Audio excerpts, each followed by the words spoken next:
माता की जय, भारत माता की जय। लड़ेंगे लड़ेंगे।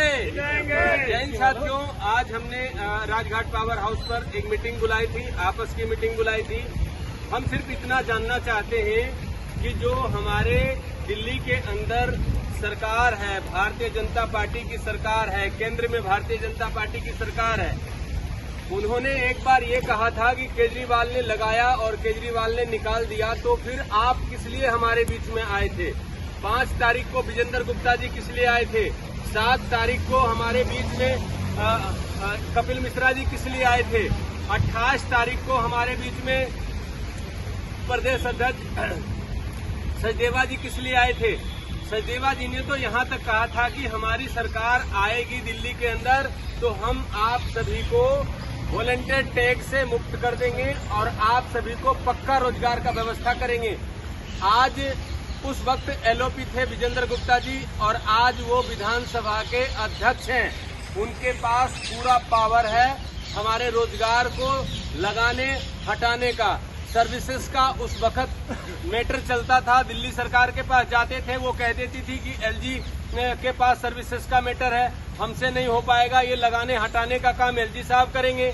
हम कभी एलजी साहब के पास जाते थे, कभी सरकार के पास जाते थे। उन्होंने वीरेंद्र सचदेवा जी ने हमारे लिए एक बड़ा प्रोग्राम करा।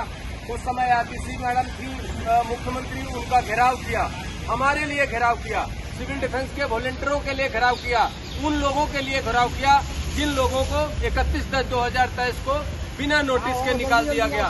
उस नोटिफिकेशन में लिखा हुआ था कि आप लोग आपदा में काम कर सकते हैं और पेड ड्यूटी नहीं कर सकते। किसी का 8 साल, किसी का 10 साल, कोई 15 साल से कर लिया और अचानक आपने उसको निकाल दिया। उसके बाद आपने जो हमारे लिए प्रोटेस्ट किया उसका क्या हुआ?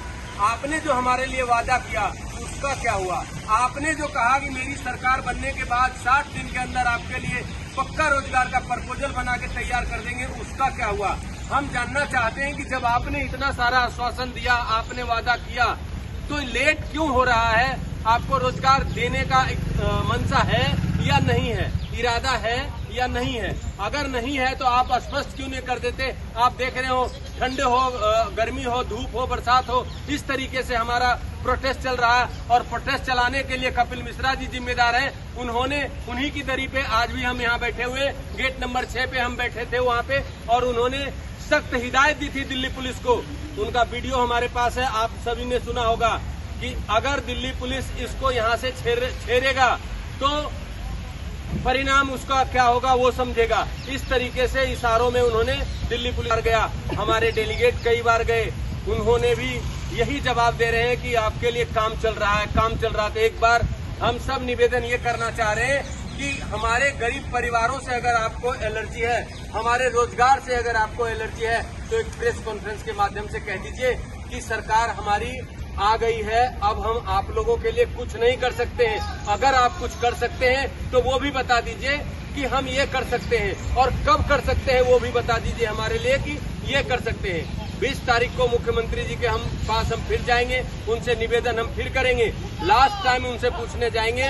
उसके बाद ये प्रोटेस्ट हमें कोई शौक नहीं है किसी सरकार के खिलाफ प्रोटेस्ट करते रहें। जब हमें भूख लगता है किसी को तो उसको अंदाजा होता है भूख का कि उसको कितनी रोटियों की आवश्यकता है, और आपने तो सब कुछ जाना है, सब कुछ देखा है।